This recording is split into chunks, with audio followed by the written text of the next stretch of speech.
Hello everyone, जय हिंद, नमस्ते। कैसे हैं आप लोग? आशा करता हूँ ठीक होंगे और अपनी सेहत का बहुत अच्छे से ध्यान रख रहे होंगे। हम लोगों ने फिर से दोबारा अपनी सीरीज कर दी है प्रैक्टिस करने की।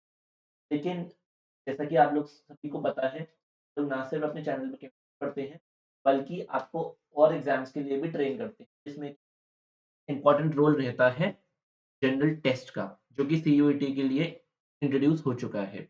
काफ़ी पेपर्स हैं जिसमें जनरल टेस्ट दिया जाता है, जिसमें कि आपको 50 क्वेश्चन्स अटेम्प्ट करने होते हैं 60 में से। और इसमें आपके टॉपिक्स रहते हैं मैथमेटिक्स यानी क्वांट, देन आपकी रीज़निंग, इंग्लिश का एक थोड़ा-सा पोर्शन, एक इंग्लिश एक स्पेसिफिक पेपर तो है ही, लेकिन एक इंग्लिश का थोड़ा-सा पोर्शन रहता है एंड देन उसके अंदर रहती है जनरल अवेयरनेस, जिसमें आपकी स्टैटिक जीके और करंट जीके दोनों के कुछ क्वेश्चन्स आ जाते हैं। और इनका रेशियो इस तरीके का रहता है कि लगभग 18 से 20 क्वेश्चन्स आपके मैथमेटिक्स के, 18 से 20 क्वेश्चन्स रीज़निंग के और बचे हुए 18 से 20 क्वेश्चन्स के अंदर आपका जो है कुछ पोर्शन जो है आपका 5% पोर्शन आपका इंग्लिश के क्वेश्चन्स का आ जाता है। बाकी आपका 15% जो पोर्शन है, उसका 15 मार्क्स का जो है, वो आपका उसका आ जाता है। किसका? स्टैटिक जीके और करंट का। जिसमें कि आपका 3 से 4 क्वेश्चन्स आप करंट के लेके चल सकते हैं और बाकी आपकी स्टैटिक जी पूरा इसका एक होलसम पैकेज रहता है और आज हम उसी से डील करने वाले हैं। इसमें हम लोग जानेंगे किस तरीके के क्वेश्चन्स आते हैं, आपको मैं प्रैक्टिस करा दूँगा कुछ सेशंस में। ये हमारे मिक्स्ड क्वेश्चन्स के सेशंस रहेंगे, जबकि आने वाले सेशंस में, क्योंकि अभी आपको सिर्फ़ मैं ये दिखा रहा हूँ कि पढ़ना क्या-क्या है। अगर आप वीक में 1 सेशन आएगा ये, मोस्ट प्रोबेबली ऑन सैटरडे या संडे ये सेशन आया करेगा। इसमें आपको मैं इतना बता दूँगा कि पढ़ना क्या-क्या है, तो इससे आप एक बार आपके दिमाग में रहेगा कि हमें ये चीज़ सीयूईटी के लिए प्रिपेयर करनी है। और जब समय पास आएगा प्रिपरेशन करने का, तब हम टॉपिक वाइज़ भी सीयूईटी को उठा लेंगे और मुझे पता है बोर्ड से पहले तो कोई भी सीयूईटी की तैयारी करने नहीं वाला। तो इसलिए आप रीज़निंग कर सकते हो, क्योंकि आपके सिलेबस से रिलेटेड है, तो आप सैटरडे या संडे में 1 घंटा तो डिवोट कर ही सकते हो इससे। इससे आपको जो है आपको याद रहेगा कि हमें किस तरीके से क्या-क्या चीज़ें पढ़ी थी और हमें क्या-क्या आगे के लिए पढ़ना है। ठीक है? तो बिना किसी देरी के स्टार्ट करते हैं। देखो भैया, CUET 2025 general test practice question, ठीक है? अब इसके अंदर जो हम बातें करने जा रहे हैं, वो आप पहला क्वेश्चन देख लो। उससे पहले ये है हमारा क्या क्यूआर कोड टेलीग्राम ग्रुप का, जॉइन कर लो ताकि आपको सारी इन्फॉर्मेशन मिल जाए। ये सारे हाइपरलिंक्स हैं, क्लिक करोगे, आप सब्सक्राइब कर लो, लाइक कर दो वीडियो को, शेयर कर दो अपने दोस्तों के साथ, टेलीग्राम ग्रुप जॉइन कर लो, सोशल मीडिया हैंडल्स आप हमें फॉलो कर, ठीक है? अब बात आती है क्वेश्चंस। प्रोसीड करते हैं। ये रहा पहला क्वेश्चन आपकी स्क्रीन। क्वेश्चन पढ़िए, समझिए और आंसर करिए। कोई जल्दी नहीं है। क्वेश्चन पढ़िए, समझिए और आंसर करिए।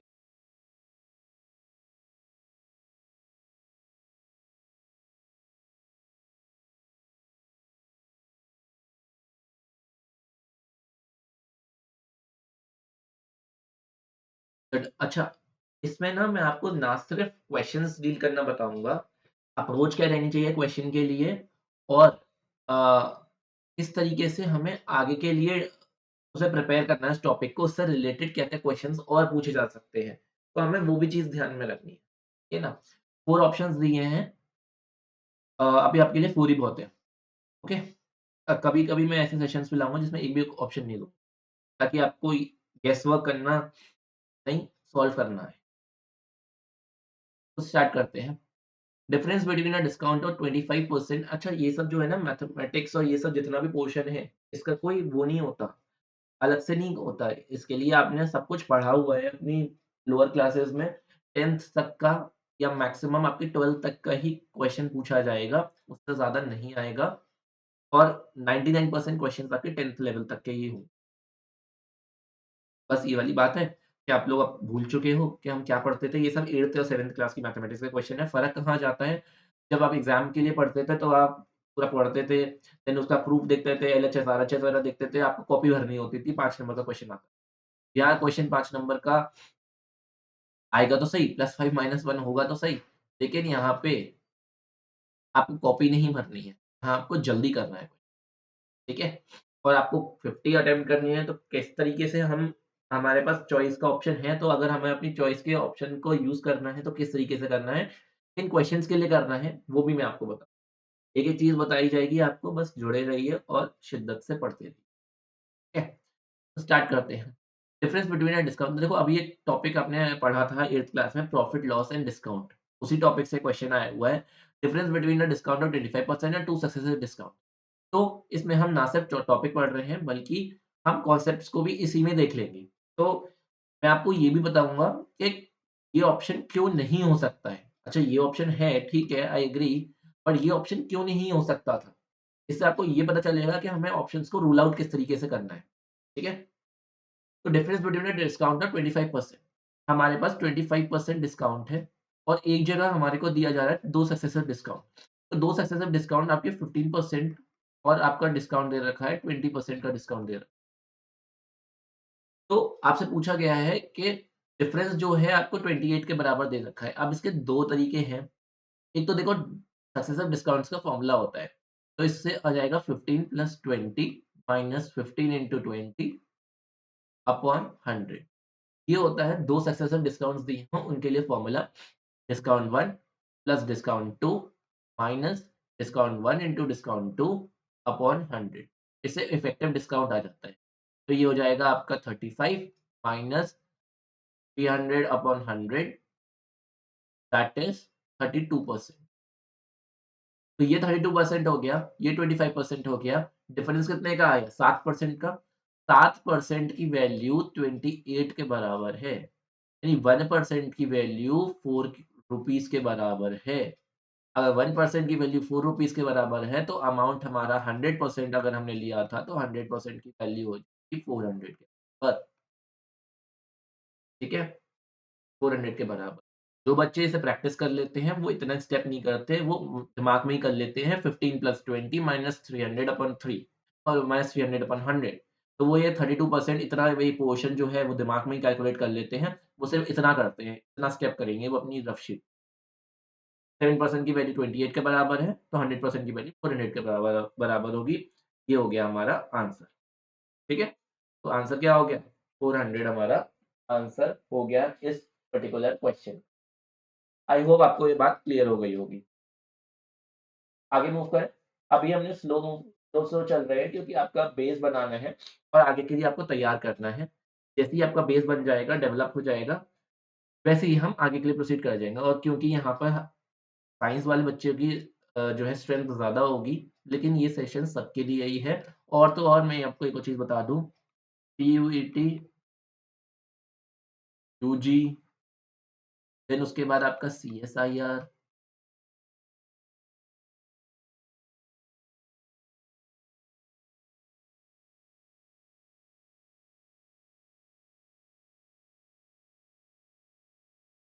पीयूईटी,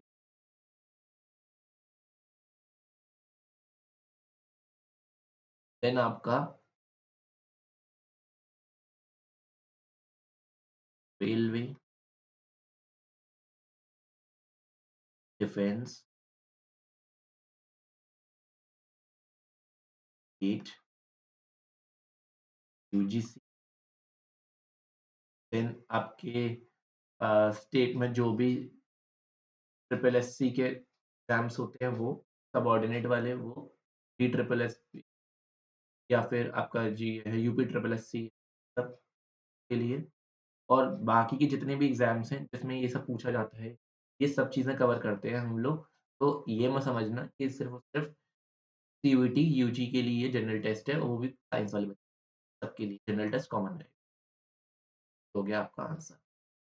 इरेज़ हो गई थी, मैं दोबारा लिख देता हूँ 7% बराबर तो 100% 400। प्रोसीड करते हैं आगे की तरफ। देखो, अब वो पूछ रहा है which of the following numbers is divisible by 2, 5, 10 and 11। पहला क्वेश्चन था प्रॉफिट लॉस डिस्काउंट से, ये देखते जाना कौन-कौन से टॉपिक्स आते हैं। सेकंड टॉपिक है आपका नंबर सिस्टम। डिविजिबिलिटी के बारे में आपको स्टार्ट कर दिया जाता है पढ़ाना 5th-6th स्टैंडर्ड से और यहाँ पर हम डिविजिबिलिटी की बात कर रहे हैं। 2 की डिविजिबिलिटी सबको पता होगी, इवन नंबर होता है आपका यूनिट डिजिट पे। यूनिट डिजिट अगर आपकी 2 4, 6, 8 और 0 है तो वो नंबर डिविजिबल बाय 2 होगा। अगर 5 से डिविजिबिलिटी चेक करनी है तो यूनिट डिजिट पर 5 या 0 होना चाहिए। 10 से चेक करनी है तो यूनिट डिजिट पर 0 होना चाहिए और 11 से डिविजिबिलिटी चेक करने का एक तरीका है, सपोज़ करो आपका कोई भी नंबर है ए, बी, सी, डी, ई, इस टाइप का आपका कोई भी नंबर है और आपको डिविजिबिलिटी चेक करनी है 11 से, तो आप क्या करेंगे? आप यूनिट डिजिट से ऐसे जाएँगे, अल्टरनेट वाली, ऐसे देन ये। तो बी प्लस डी प्लस ए ऐसे ऐड करेंगे और माइनस करेंगे इसमें से ए प्ल ए जी, ए प्लस प्लस माइनस करेंगे और इसका मॉड वैल्यू निकालेंगे। अगर इसकी मॉड वैल्यू 0 है या डिविजिबल बाय 11 है, तो वो जो डिजिट्स हैं, वो जो नंबर है, वो डिविजिबल बाय 11 होता है। ये डिविजिबिलिटी होती है 11 की।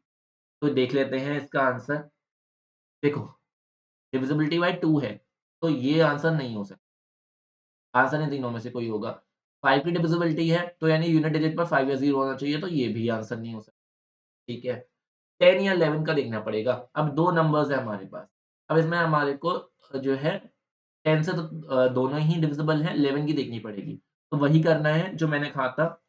देखो, इसमें इसे ऐड करो, फिर इसमें इसे ऐड करो। 8 + 2 10, 10 + 0 10 माइनस अब ऊपर वाले ऐड करो। 5 + 9 14, 14 + 7 21 और इसकी मॉड वैल्यू निकालो।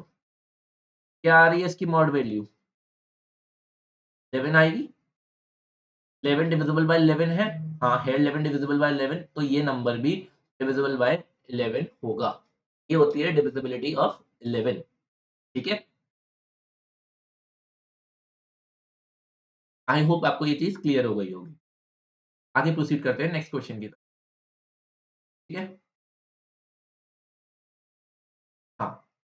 Find the smallest value that must be assigned to A in order for 91876 A2 to be divisible by 8। 8 के डिविजिबिलिटी का रूल सुन लीजिए क्या होता है।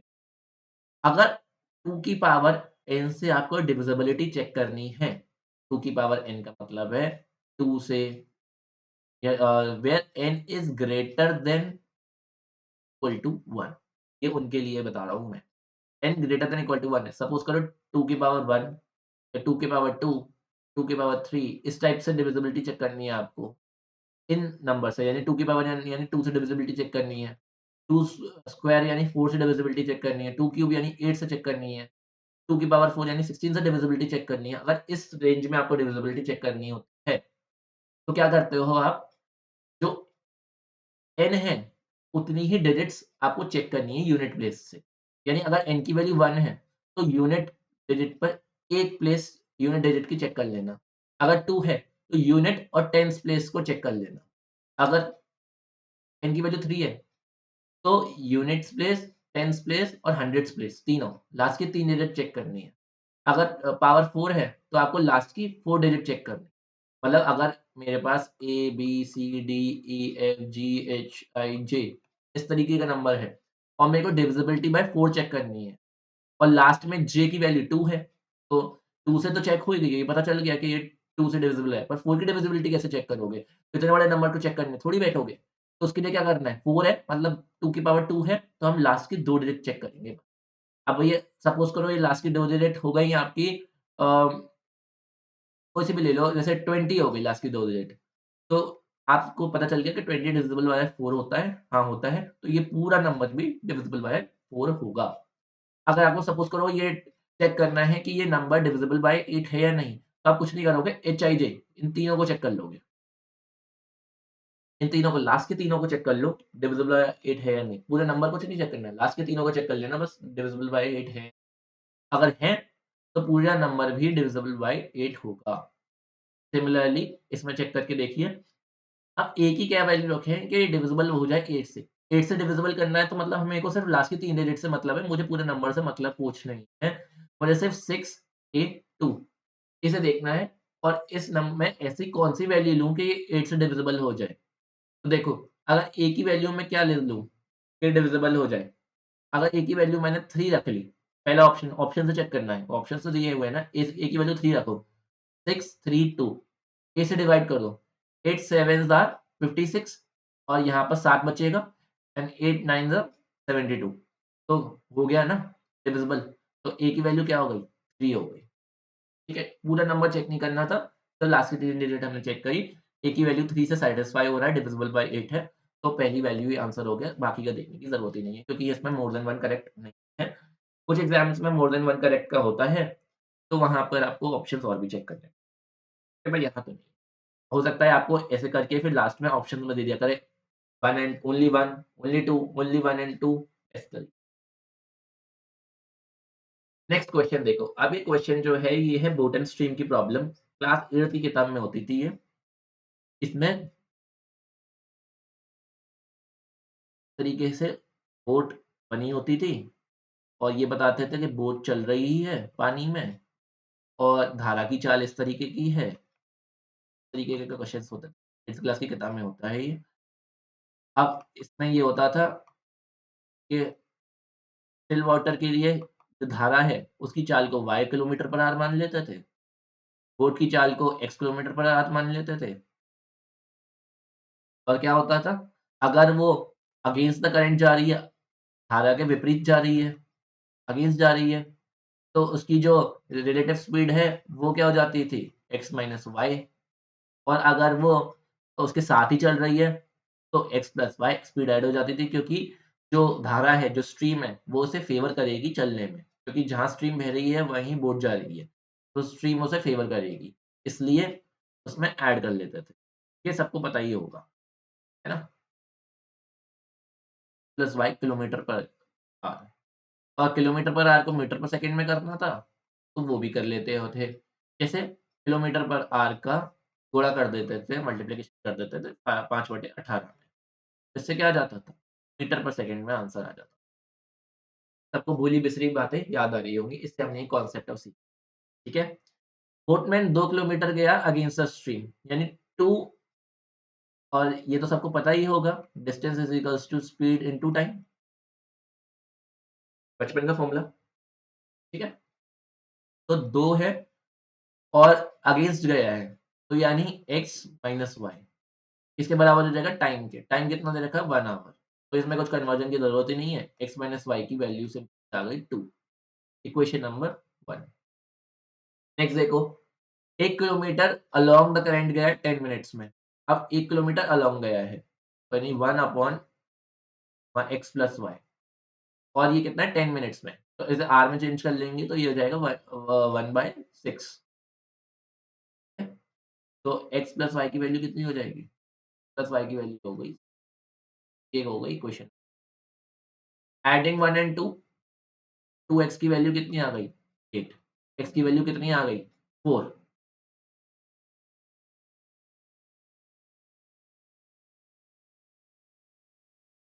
ठीक है। x की वैल्यू कितनी आ गई? 4, ठीक है। अब उसने कहा है कि कितना टाइम लेगा 6 किलोमीटर स्टेशनरी वाटर में। अगर स्टेशनरी वाटर में चल रही है, तो पानी तो उसे कुछ फ़ेवर कर नहीं रहा है, यानी y का कोई रोल नहीं रहेगा, जितनी चलेगी वो अपनी खुद की स्पीड से चलेगी, यानी x स्पीड से चलेगी। तो 6 चलना है, स्पीड कितनी है? x यानी 4, कितना आंसर आएगा? 1.5 आवर्स।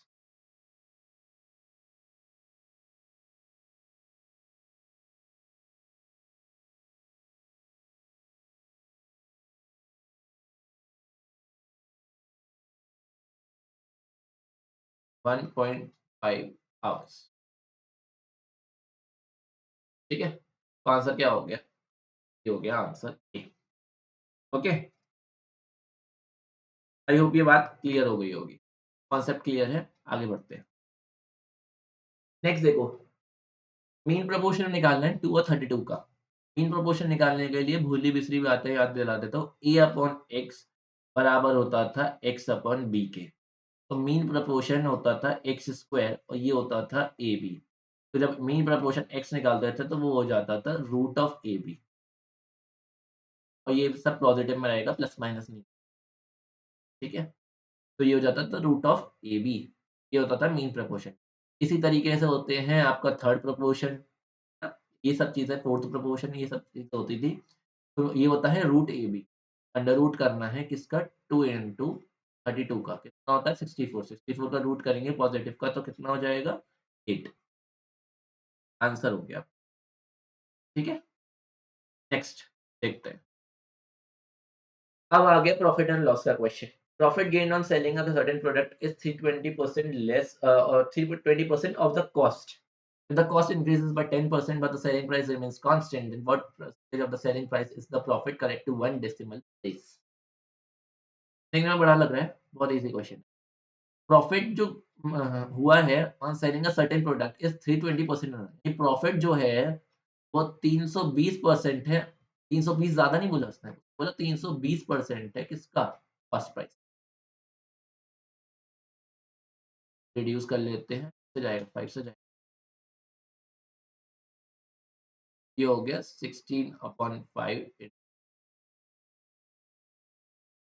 अब उसने कहा अगर कॉस्ट बढ़ गई 10% से, मैं मान लेता हूँ कॉस्ट प्राइस जो था वो 5 रुपए था, कैलकुलेशन में लेट कॉस्ट प्राइस जो था वो 5 रुपए था। आज आपको ट्रिक्स का इतना नहीं है, आज आपको क्वेश्चन सॉल्व करना सिखा रहा हूँ क्योंकि आप भूल गए होंगे, ये कहते हैं भूली-बिसरी बातें हो गई हैं 7वीं 8वीं की। तो क्वेश्चन को सॉल्व कैसे करते थे वो सिखा रहा हूँ। ये चीज़ बाद में सिखाऊँगा कि आपका शॉर्टकट कैसे लगाते हैं, 2 से 3 स्टेप्स में किस तरह से आंसर निकालते हैं 30 सेकंड के अंदर। कॉस्ट प्राइस 5 रुपए मान ली, प्रॉफिट कितना हो गया इससे? प्रॉफिट हो गया 16 रुपए। तो 5 रुपए की चीज़ पर 16 रुपए प्रॉफिट हो गया। यानी सेलिंग प्राइस कितनी थी उसकी? 21 रुपए में बेचा मैंने। 5 रुपए की चीज़ 21 रुपए में बेच दी और मेरे को प्रॉफिट हो गया 16 रुपए का। अब उसने कहा अगर मैंने कॉस्ट प्राइस को 10% बढ़ा दिया, 10% बढ़ाने का मतलब क्या है? साढ़े 5 रुपए कर दिया। अगर ये कॉस्ट प्राइस सीपी डैश की वैल्यू अगर ये हो गई और सेलिंग प्राइस कांस्टेंट रहा, यानी सेलिंग प्राइस 21 रुपए पहले भी था और 21 रुपए बाद में भी। ये तो नीतीश कुमार जैसा था, हो गया। वह सीएम था और मैं ही सीएम। तो कॉस्ट प्राइस पहले सेलिंग प्राइस पहले भी 21 रुपए और अभी भी 21 रुपए। पहले 16 रुपए का प्रॉफिट हो रहा था, पर अब सिर्फ और सिर्फ साढ़े 15 रुपए का प्रॉफिट होगा। ठीक है? अब सिर्फ और सिर्फ साढ़े 15 रुपए का प्रॉफिट होगा। अच्छा, कॉस्ट प्राइस आपको ये प्रॉफिट आ गया, आपका ये प्रॉफिट डैश आ गया। ठीक है। आगे क्या बोल रहा है? What percentage of the selling price is the profit? Profit selling price का कितना परसेंट है? प्रॉफिट निकलता कॉस्ट प्राइस पर है, लेकिन उससे अब सेलिंग प्राइस पर पूछ रहा है वो। प्रॉफिट कितना परसेंट है सेलिंग प्राइस का? तो प्रॉफिट कितना है? 15.5। सेलिंग प्राइस का कितना परसेंट है? सेलिंग प्राइस कितना है? 21। मल्टीप्लाई कर देंगे 8 से। सॉल्व कर लेंगे। 0 हटाए यहाँ हो गया। इस 0 से ये 0 कैंसल आउट हो गया। ठीक है? ये हो गया 1550 और इसको डिवाइड करना है 21 से। अगर हम इसे डिवाइड करें तो इसका आंसर लगभग-लगभग 73.8 के अराउंड पर आप और चेक करिए, क्या आंसर आएगा? मेरे हिसाब से इसका आंसर 73.8 के अराउंड आना चाहिए। 73 से चला जाएगा ये।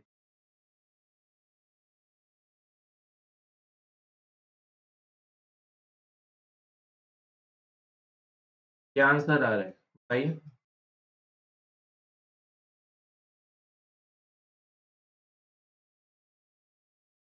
73.8 ही आ रहा है ना? तो 1 डेसिमल प्लेस तक बोलना था तो 73.8 ही आंसर है। 73.80 आएगा। इसका मतलब 73.8। ठीक है? आगे बढ़ते हैं। अब इस सवाल को छोटे में कैसे करोगे? बस ऐसे ही करना है। अगर आपको 16 में अपॉन 5 दिख रहा है तो ₹5 ले लो इसे। या फिर कॉस्ट प्राइस को 100 ले लो, इसे 300 प्रॉफिट 320 हो जाएगा। और प्रॉफिट 320 है, कॉस्ट प्राइस 100 है, तो सेलिंग प्राइस हो जाएगा 420। 420 अगर आपका सेलिंग प्राइस है और कॉस्ट प्राइस 10% बढ़ गया, यानी 110 बढ़ गया। यानी ₹110 आपका क्या हो गया? कॉस्ट प्राइस हो गया। लेकिन सेलिंग प्राइस 420 ही रहा। ठीक है? तो प्रॉफिट 310 का हो गया। तो 310 निकाल लोगे, 310 अपॉन 420 ऐसे करके निकाल सकते हो। 310 अपॉन 420 100 ऐसे करके निकाल लेना। दे रहा है आज सर्वर राइटिंग है।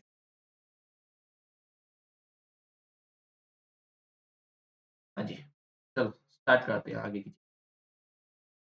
मर्चेंट मिक्सेस, अब ये क्वेश्चन जो है ना वो रेशियो का क्वेश्चन, और रेशियो से काफ़ी ज़्यादा क्वेश्चन्स आते हैं एग्ज़ाम में, जिसमें रेशियो, एवरेज, एजेस और आपका प्रोपोर्शन एंड ये मिक्सचर एंड एलिगेशन, ये 4-5 टॉपिक मिक्स होके क्वेश्चन था। कुछ नहीं है, शुगर मिक्स कर रहे हैं, 5 किलो वाली और 3 किलो वाली। 5 किलो वाली जो है वो ₹4 किलो है, 3 किलो वाली ₹6 किलो है। कुछ नहीं करना है, 5 वाली ₹4 किलो, 3 किलो ₹6 किलो वाली, और टोटल कितने किलो हैं? 8 किलो। तो इससे पर केजी का कॉस्ट आ जाएगा। कितना आ जाएगा? 20 और 18 38 अपॉन 8, हो जाएगा 19 अपॉन 4। ये हो जाएगा ऐसे 4.75 आंसर आ जाएगा। 4.75 आंसर आ जाएगा।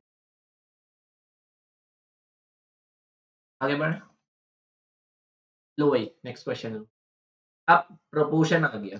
मैंने आपको बोला ना, हर चीज़ का एक थोड़ा-थोड़ा पोर्शन दिया हुआ है मैंने। आपको एवरेज आपको इसका रेशियो का क्वेश्चन मिल गया, इसका क्वेश्चन मिल गया। हाँ, ये प्रोपोर्शन का, और ऐसे ही आपको एजेस वगैरह के भी क्वेश्चन। अब दे रखा है आपको स्पेंडिंग इज़ टू सेव। इसमें एक चीज़ याद रखना, इनकम जो होती है, वो होती है एक्सपेंडिचर प्लस सेविंग। तो इनकम यानी आय जो होती है, ठीक है? वो किसके बराबर होती है?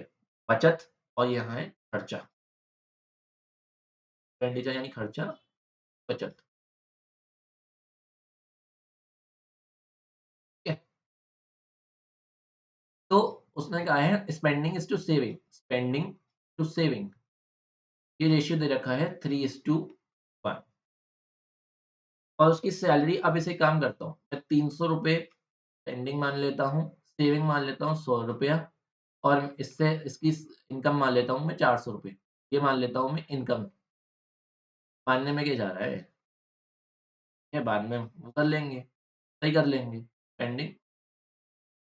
अब उसने कहा उसकी सैलरी जो है वो 25% बढ़ गई। 25% यानी 1/4 बढ़ गई, यानी ₹100 बढ़ गई, यानी ₹500 हो गई। इनकम ₹500 हो गई। सेविंग 10% बढ़ गई। सेविंग बढ़ गई 10%, यानी ₹110 सेविंग हो गई। तो यानी स्पेंडिंग कितनी हुई इसकी? ₹390 अब स्पेंड करने लग गया वो। अब उसने क्वेश्चन में पूछा है, कितना परसेंट उसके एक्सपेंडिचर का बढ़ जाएगा अगर सेविंग इतनी बनी? एक्सपेंडिचर कितना बढ़ गया? 90 बढ़ गया। कब कितने से बढ़ गया? 300 से। तो 100। कितना आ जाएगा आंसर?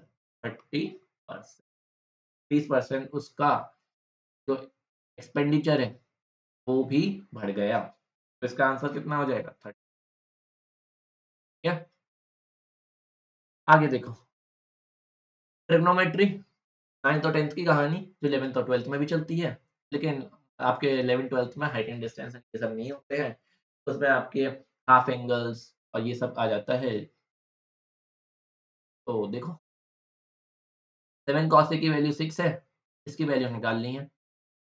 कुछ नहीं करना है, cosec A plus cot A और cosec A minus cot A दे रखा है।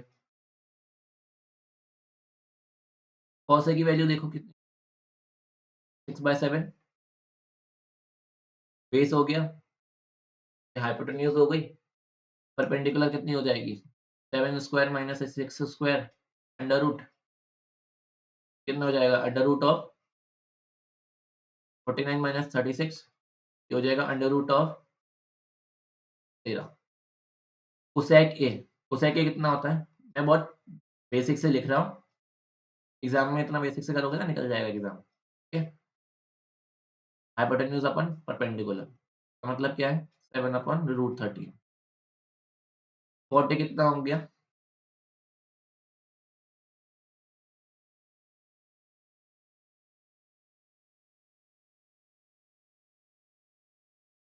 कोसेक ए की वैल्यू डालो, 7 upon root 13 plus 6 upon root 13,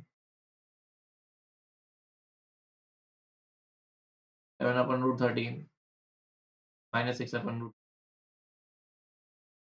ये आंसर हो गया 13। रूट 13 और रूट 13 कैंसिल हो जाएंगे। आंसर कितना आ रहा है?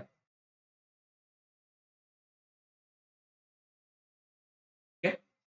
आंसर कितना आ रहा है? 13।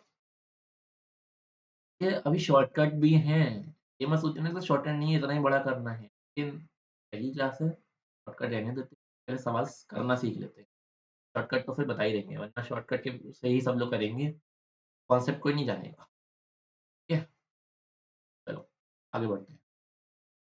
इतना ही हम लोगों ने रखा था अपना मैथमेटिक्स। अब हम मूव करते हैं अपनी रीज़निंग की तरफ।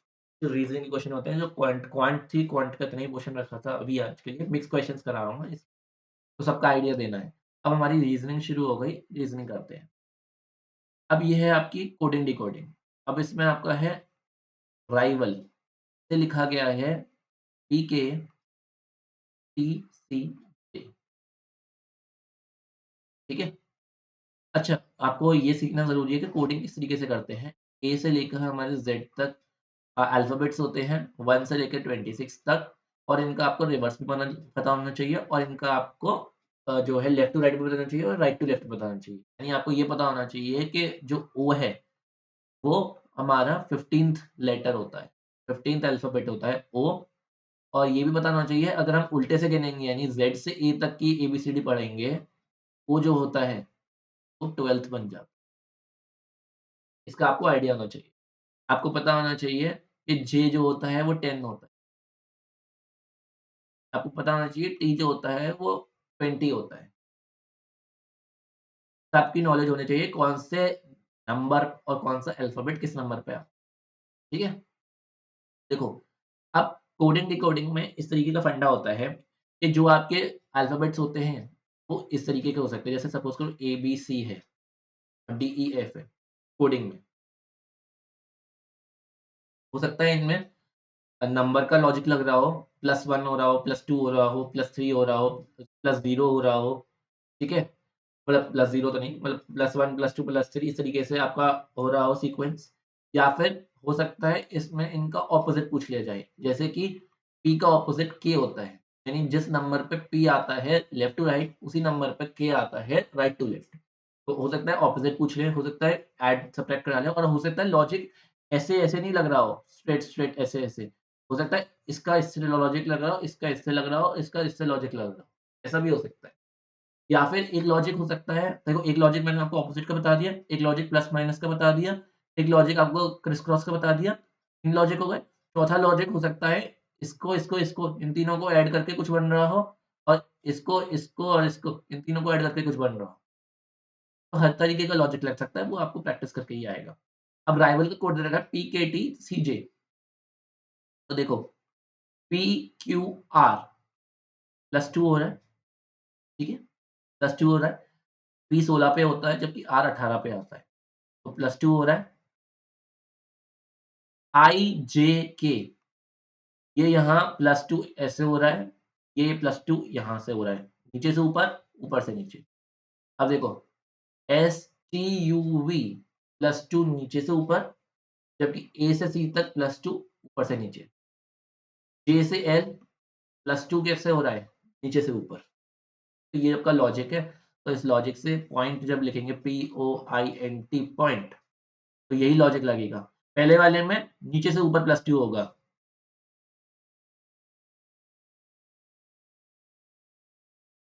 नेक्स्ट वाले में क्या होगा? ऊपर से नीचे ओपीक्यू, यहाँ नीचे से ऊपर जीएचआई, एनक्यूजी। एनक्यूजी कहाँ दिख रहा है? एनक्यूजी सिर्फ यहाँ दिख रहा है। ठीक है? नेक्स्ट आगे बढ़ते हैं। ये क्वेश्चन है आपका सिलॉक का। ये सिलॉक सारे एग्जाम्स में आती है, और बैंक वगैरह के एग्जाम्स में तो बहुत अच्छे लेवल की आती है। सिलॉक को करने का एक तो प्रॉपर तरीका होता है। अगर वो नहीं करा और अपना दिमाग लगाया तो सिलॉक कभी नहीं हो पाएगी। ठीक है? तो याद रखना सिलॉक करने के लिए। No lotus is a daisy.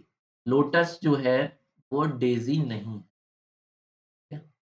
Lotus daisy नहीं है। सारे लोटस ट्यूलिप्स हैं। सारे लोटस जो हैं वो ट्यूलिप के अंदर ट्यूलिप के अंदर। सारे ट्यूलिप सनफ्लावर हैं। तो सारे ट्यूलिप्स जो हैं वो सनफ्लावर के अंदर सनफ्लावर के अंदर। कंक्लूजन दे रहा है उसका, सारे डेज़ीज़ ट्यूलिप्स हैं, सारे डेज़ीज़ ट्यूलिप्स हैं? नहीं है। जब लोटस ही ट्यूलिप नहीं है तो डेज़ीज़ कहते हैं डेज़ी ट्यूलिप्स कैसे होंगे? और वो भी सारे। कन्फर्मेशन दे रहा है अगर सब कहें ना सारे के सारे हैं, तो ये जनरली गलत ही होता है। तो ये हो गया आपका गलत। कुछ सनफ्लावर्स डेज़ीज़ हैं, कुछ सनफ्लावर्स डेज़ीज़ हैं? नहीं, कुछ सनफ्लावर्स डेज़ी नहीं है क्योंकि यहाँ पे ये अंदर के लिए क्रॉस लग रहा है तो बाहर के लिए कैसे हम श्योरिटी दे सकते हैं कि ये कन्फर्मेशन ही होगा। तो ये सो-सो केस है। ये कैसा केस है? सो-सो। सो-सो का मतलब क्या है?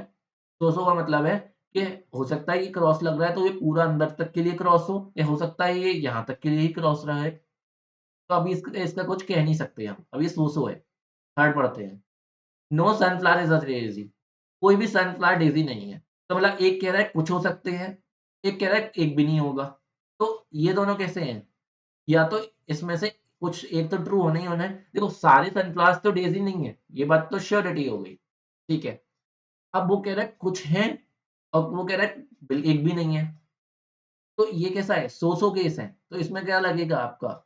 ईदर और लगेगा। ठीक है?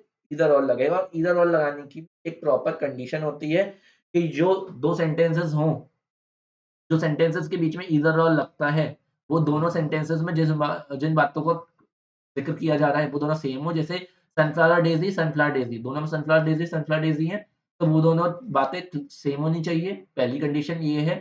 सेकंड कंडीशन है, एक स्टेटमेंट इनमें से पॉज़िटिव हो और एक स्टेटमेंट इनमें से नेगेटिव हो। अगर ऐसा कुछ है, तब जाके ईदर और का केस लगता है, वरना नहीं लगता। इससे ही आपका ये सेकंड वाला सेंटेंस ट्रू हो गया। ठीक है?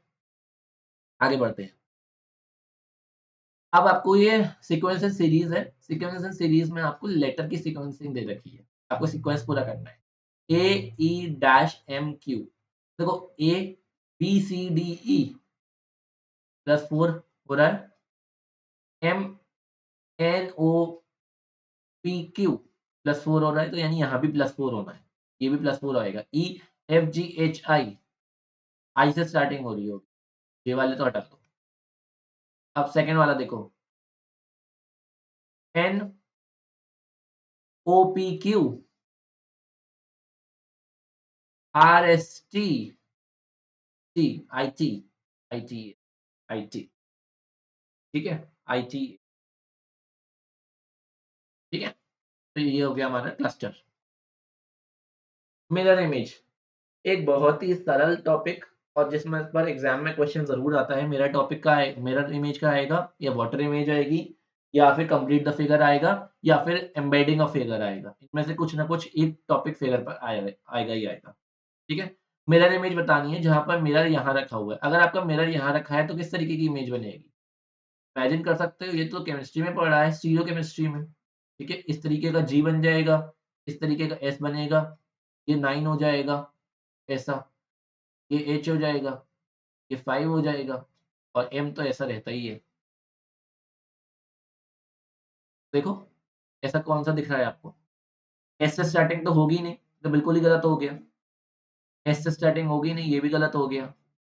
G ये रहा, दोनों के G सेम है। S दोनों में सेम है। अब ये देखो, 9 जो है इसने 9 का 6 बना दिया, 9 का 6 थोड़ी बन जाएगा, जो है मिरर इमेज में। आंसर क्या हो जाएगा? 3 आंसर हो जाएगा। तो आंसर क्या है? 3 आंसर। ठीक है? Next all of the letters of the word frowned are arranged in alphabetical order. How many letters are there in the English alphabet series between the letter which is fourth from the left hand and one which is second from the right hand in the new cluster thus formed? Frowned लिखा है, ठीक है? अब हमने इसे पहले तो alphabetical wise लगा लिया। FROWND फ्राउंड अल्फाबेटिकली लगा दिया तो ABCDEF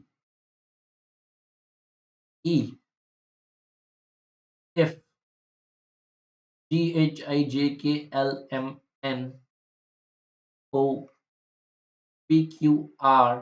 एंड लास्ट में W। ये हमारा अल्फाबेटिकली लग गया। अब हमें क्या बोल रहा है कि फोर्थ फ्रॉम द लेफ्ट कौन सा है? N और सेकंड फ्रॉम द राइट ये रहा। इसके बीच में कितने लेटर्स आते हैं? बताओ N और R के बीच में कितने आते हैं? MNOPQ 3 लेटर्स आते हैं। O, P और Q 3 लेटर्स आते हैं। ठीक है? ये हो गया आपका आंसर। नेक्स्ट ये है आपका ब्लड रिलेशन। ब्लड रिलेशन पर एक क्वेश्चन आना ही आना है। वो आपका ब्लड रिलेशन कोडेड, ये तो कोडेड ब्लड रिलेशन है। हो सकता है आपका क्वेश्चन जो है ब्लड रिलेशन का वो कोडेड ना आए, पैराग्राफ बेस्ड फॉर्म में आए, या हो सकता है आपको स्टेटमेंट बेस्ड दे दे कि pointing to the photograph so and so said so and so. ये कोडेड है। कोडेड ब्लड रिलेशन में वो क्या बोल रहा है, हाउ इज के रिलेटेड टू ओ। के ओ से किस तरीके से रिलेटेड है। अब देखो के डिवाइडेड बाय एल, इसका मतलब क्या है, के बेटी है एल की, ये बेटी है, ये बेटी है एल की। मैंने बेटी को 0 से रिप्रेजेंट करूंगा और बेटे को स्क्वायर से। ठीक है, मतलब मेल को स्क्वायर से और फीमेल को जो है 0 से, सर्कल से। ठीक है, वो बोल रहा है के बेटी है एल की और एल हस्बैंड है एम का। एल हस्बैंड है एम का, और एम प्लस एन यानी एम मदर है एन की। तो ये मदर है एन की, और एन क्रॉस ओ यानी एन पापा है ओ का, यानी एन पापा है ओ का।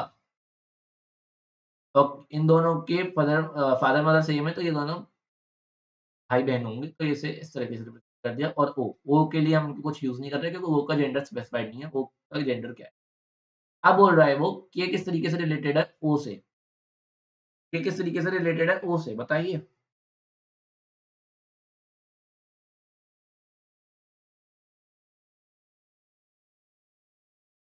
कोई गलती कर दी है क्या?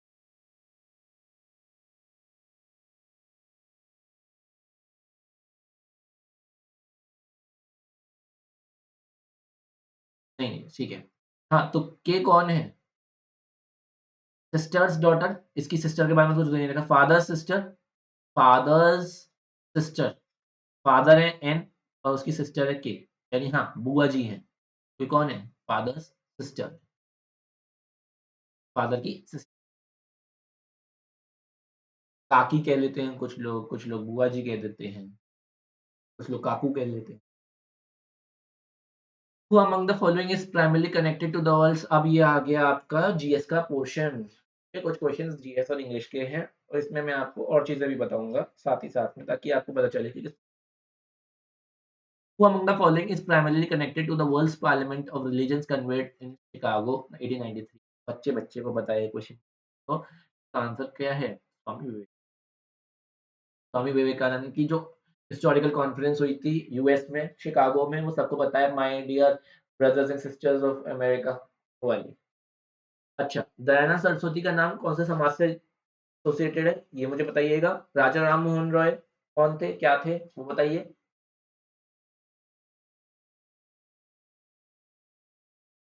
और रामकृष्ण परमहंस के बारे में बताइए। देखो, रामकृष्ण परमहंस जो थे उन्होंने स्टार्ट किया था रामकृष्ण मिशन, और जो ये थे वो गुरु थे स्वामी विवेकानंद के। स्वामी विवेकानंद के जो गुरुजी थे वो थे रामकृष्ण परमहंस। ठीक है।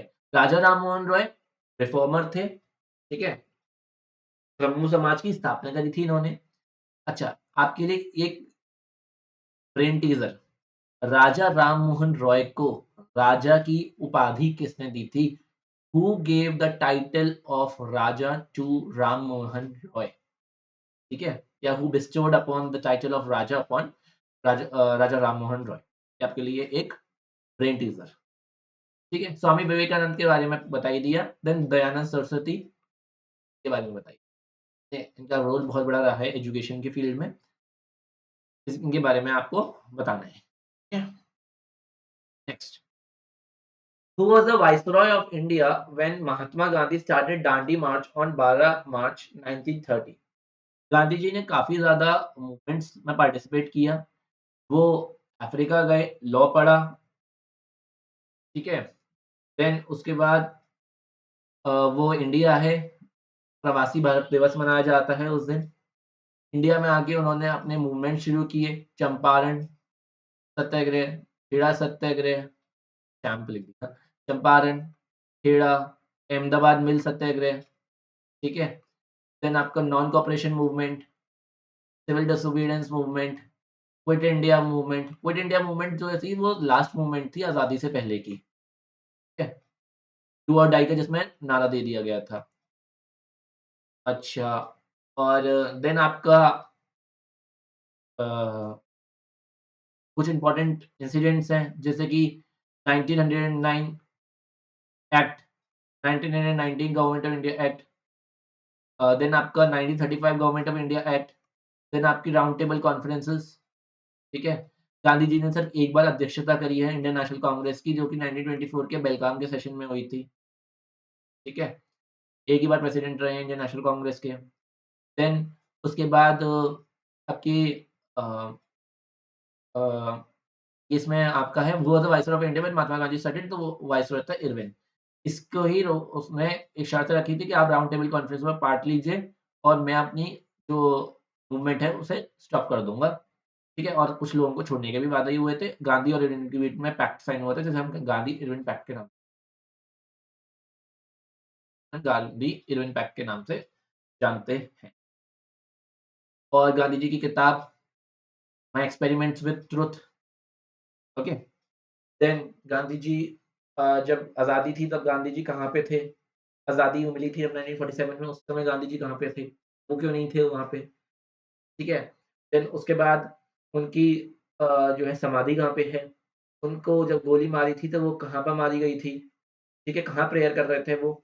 इस तरीके से सवाल गांधी जी के बारे में पूछे जाते हैं। आपको इन सब के बारे में जानकारी होनी चाहिए, ठीक है? उनकी पत्नी का नाम क्या था? उनके पिताजी और माताजी का नाम क्या था?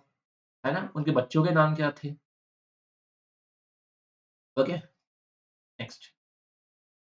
In which of the following battles did Muhammad of Ghor defeat Jayachandra of Ghalwala dynasty 1194 AD?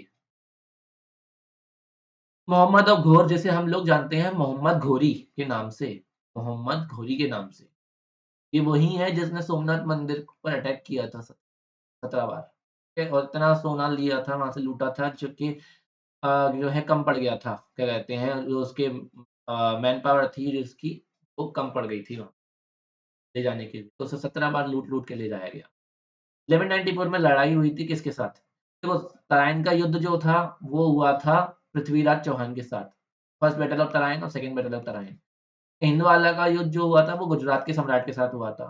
Jayachandra के साथ हुई थी बैटल ऑफ चंदावत। ये चंदावत यूपी में फिरोजाबाद जिले के पास में एक जगह थी, जहाँ पर ये युद्ध हुआ था बैटल ऑफ चंदावत। ठीक है? जिससे आपने इसने अपना काफ़ी दबदबा जमाया था। इसका आंसर है बैटल ऑफ चंदावत। ठीक है? नेक्स्ट है select the options that can be used as a one word substitute for the given group of words. ये आपकी इंग्लिश आ गई। एक जगह जहाँ पर बर्ड्स को रखा जाता है, तो वो जगह क्या होती है? ज़ू, आइवरी, सैंक्चुरी या हाइव? देखो सैंक्चुरी में बर्ड्स को रखा नहीं जाता। सैंक्चुरी में बर्ड्स सिर्फ़ आती है माइग्रेटरी बर्ड्स, वो जगह होती है आइवरी, ठीक है? ज़ू में सारे एनिमल्स होते हैं, हाइव बी हाइव होता है, सैंक्चुरी जो है वाइल्ड लाइफ सैंक्चुरी भी होती है और बर्ड सैंक्चुरी भी होती है। सैंक्चुरी में रखा नहीं जाता है, वो अपने आप आते हैं, उन्हें वहाँ बाँध के नहीं रखा जाता है। पर ये जगह है आइवरी, ठीक है? देखा होगा आप लोगों ने भी। ये है आपका एक पैसिव वॉइस का क्वेश्चन। तो लास्ट क्वेश्चन है ये, who invited you to this party? का पैसिव बनाना है, पैसिव में टेंस चेंज नहीं होगा, ये याद रखना। और एक्टिव का मतलब होता है कि स्टेटमेंट जो है वो स्पीकर ने डायरेक्टली वो एक्शन किया गया है, और पैसिव में आप उसे बता रहे हो कि ये एक्शन उसके द्वारा किया गया है, द्वारा में आ जाती है वो चीज़, ठीक है? ऑब्जेक्ट और सब्जेक्ट का रिप्लेसमेंट हो जाता है और टेंस चेंज नहीं होता। Who invited you to the party? Invited क्या हो गया आपका? सिंपल पास्ट हो गया। तो सिंपल पास्ट का जो सेंटेंस है वो सिंपल पास्ट में ही रहेगा। तो आपको कुछ परफेक्ट परफेक्ट कुछ नहीं बनाना है। तो who invited you to the party? तो यू जो है वो जब सब्जेक्ट बनेगा तो हो जाएगा बाय whom, किसके द्वारा। तो इसमें हर जगह चीज़ में द्वारा आ जाता है, किसके द्वारा। By whom were you invited? Were देखो आर तो कट ही जाएँगे क्योंकि सेंटेंस का टेंस चेंज हो गया। और जब हमारा इस तरीके से क्वेश्चन में आता है ना, क्वेश्चन फ्रेम करते हैं हम, तो हमारा हेल्पिंग वर्ब आ जाता है, देन हमारा उसके बाद प्रोनाउन आता है। By whom were you invited to this party? ठीक है? तो हमारा जो सब प्रोग्राम है यहाँ पे मैं कहूँ जो सब्जेक्ट है, वो हमारा हेल्पिंग वर्ब के बाद आ जाता है। You are invited, were you invited, ठीक है? हमारा हेल्पिंग वर्ब पहले आ जाता है। तो whom by whom were you invited to this party answer हो जाएगा। इस तरीके के क्वेश्चन पूछे जाते हैं। ये तो एक ओवरव्यू था, आगे भी ऐसे ओवरव्यू के लिए सेशंस आते रहेंगे, जिसे आप देख सकते हो और आपकी प्रिपरेशन अच्छे से कर सकते हो। ठीक है? बस आज के सेशन में इतना ही था। ये सारे सोशल मीडिया हैंडल्स हैं, आप फॉलो कर सकते हो और ये आपका हमारा जो है यूट्यूब चैनल है, सब्सक्राइब कर लो, बेल आइकन को हिट कर दो ताकि आपके पास आधे घंटे पहले है और टेलीग्राम ग्रुप जॉइन कर लो ताकि सारे सेशंस के बारे में आपको इन्फॉर्मेशन कन्वे हो जाए कि कौन-सा सेशन कब आने वाला है ना? बस इतना ही था आज के सेशन में। Thank you very much. Bye. मिलते हैं जल्दी। नए सेशन में प्रैक्टिस करिए और एडमिशन लीजिए।